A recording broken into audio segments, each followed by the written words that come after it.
안녕하세요 여러분, 필빠입니다. 자, 새해는 잘 보내고 계시나요? 오늘도 여러분과 좀비 이야기를 해볼 건데, 바로 어린아이가 좀비 아포칼립스에서 미쳐가는 과정을 다뤄볼 거예요. 워킹데드에서 있었던 사건은 살짝 빼앗지만 뭐 누구나 볼 수 있게 대본을 썼기 때문에 재밌게 즐겨주시면 될 것 같습니다. 사실 아포칼립스 자체가 사람이 미치기 쉬운 환경이죠. 내가 그동안 알고 있던 것들이 무너지고 친하게 지내던 사람도 어쩌면 죽었을지도 몰라요. The hell are you doing out here, Fred? No! No! 이런 것뿐만 아니라 사소한 것들도 있죠. 예를 들어서 저는 G.O.D 노래를 엄청 좋아해요. 근데 이걸 갑자기 못 듣게 하면 미칠 수도 있을 것 같아요. 이런 것처럼 평범하게 생각했던 것들이 갑자기 무너지면서 멘탈도 무너지게 됩니다. 어른들도 버티기 힘든 환경인데 아이들은 더 힘들겠죠. 이 워킹데드에서는 리즈와 미카라는 꼬마 자매가 있었는데 아버지가 좀비한테 물리게 돼요. 팔뿐만 아니라 목적도 물리면서 도저히 손을 쓸 수가 없죠. 그러면서 아이들이랑 작별 인사를 하고 생을 마감합니다. 당연하게도 두 자매는 이 광경을 차마 바라보지 못하죠.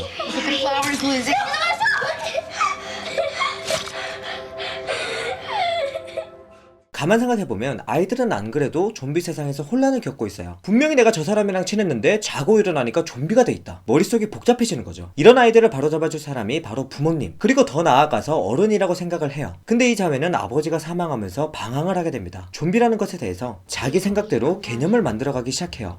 사람은 누구나 다 변한다. We all change. We all don't get to stay the same way we started. Lizzie, when they come back, they aren't. People aren't who they were. 지금의 나 자신과 몇 년 뒤의 나는 분명히 다르다. 그럼에도 내가 리지인 것은 똑같지 않느냐. I was to get to come back. Lizzie, it's more complicated. You said I was weak. 그런 것처럼 죽어서 좀비로 변한다 해도 같을 것이다. 웃기지만 사고방식이 이렇게 흘러가기 시작해요. 그러면서 좀비한테 이름을 붙여주기도 하거든요. 이런 것들이 반복되면서 아, 좀비도 친구가 될 수 있구나 라는 생각까지 도달하게 되죠. 극 중에서는 조금 시간이 흐르고 난 뒤긴 한데 좀비 입에 자기 손을 한번 갖다 대본다든지. Stop it. I can make you all understand. Lizzie, they want to kill you.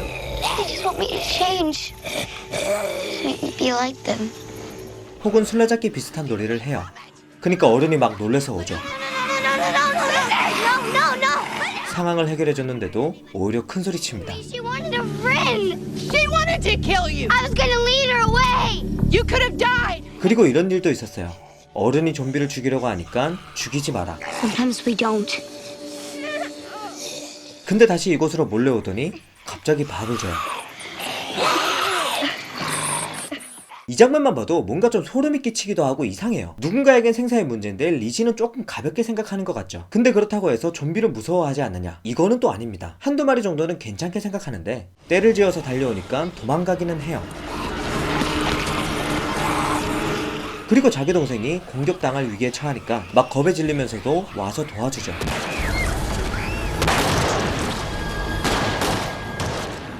그러니까 리지라는 친구는 지금 상황 자체가 혼란스러워요. 아버지가 죽었기 때문에 동생을 자기가 보살펴야 되는데 따지고 보면 자기도 아직 어려요. 결국 이런 상황을 혼자 다 감당하다 보니까 외롭기도 하고 무섭기도 했겠죠. 이런 시점에서 누군가가 조언을 해줘야 되고 실제로 또 해줬어요. 도저히 안 되겠다 싶으니까 이 아이를 앉혀놓고 Do you understand what they are now? It's ugly, and it's scary, and it does change you. 좀비들은 이런 존재다. 이렇게 차근차근 얘기를 해주죠.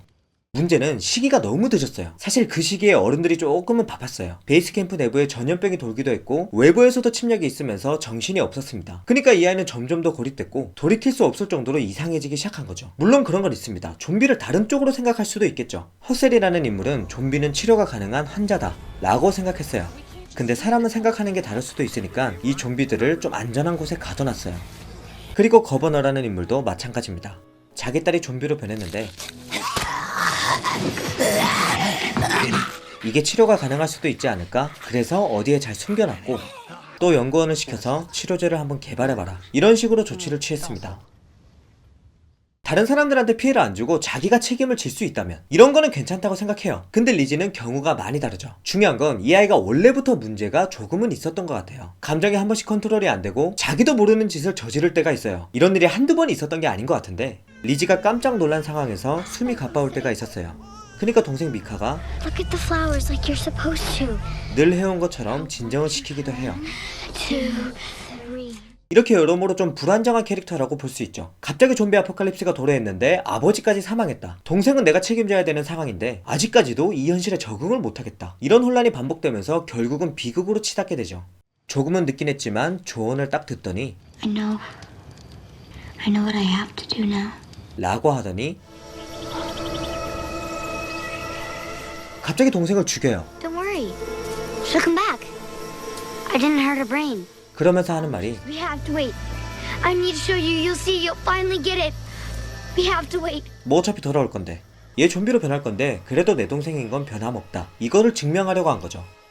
사실 아버지가 죽고 나서 이 사건이 벌어지기까지 시간이 좀 길어요. 영상이니까 이렇게 짧게 줄인 건데 이 친구의 타임라인을 쭉 보면 비극도 이런 비극이 없어요. 처음엔 각본가가 굉장히 까였습니다. 아니 어린애가 적응 못하는 얘기는 다른 걸로 뭐 할 수 있지 않느냐, 왜 굳이 아이가 살인을 저지르게 각본을 썼나, 이런 말이 나올 정도로 굉장히 이슈가 됐어요. 그리고 이걸 지켜보는 시청자의 감정도 좀 복잡 미묘해집니다. 처음엔 불쌍하다가도 이상하다, 뭔가 좀 정상이 아닌 것 같은데, 그러면서 여기까지 오면 기분이 굉장히 더러워져요. 약간 진흙이 찝찝하게 묻어있는 느낌도 들죠. 물론 표현 방식이 세긴 했지만 결국 각본가는 아포칼립스가 사람을 미치게 만든다, 이런 얘기를 하고 싶었던 게 아닌가, 뭐 그런 생각이 듭니다. 자, 이렇게 오늘은 워킹데드 속 사건을 통해서 마치 썰을 풀듯이 좀비 이야기를 해봤습니다. 앞으로도 오늘처럼 좀비 팬이라면 누구나 볼 수 있듯이 넓은 범위에서 진행할 거니까 혹시 제가 다뤘으면 하는 소재가 있다면 댓글로 남겨주시면 감사하겠습니다. 그럼 저는 다음 주에 뵙겠습니다. 지금까지 필바였습니다.